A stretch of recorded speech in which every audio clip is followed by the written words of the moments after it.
দোকান বন্ধ করে বাড়ি ফেরার পথে হাওড়ার ব্যবসায়ীর বাইক থামিয়ে 12 লক্ষ টাকার সোনার গয়না 15,000 টাকা ছিনতাই করে পালালো দুষ্কৃতীরা।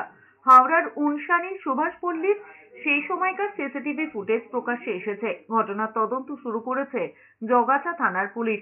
আন্দুল ঝোরহাটে সোনার দোকান রয়েছে প্রশান্ত মল্লিকের। শুক্রবার রাতে দোকান বন্ধ করে ব্যাগে বিয়েবাড়ির অর্ডারের গয়না এবং 15,000 টাকা নিয়ে ফিরছিলেন প্রশান্ত।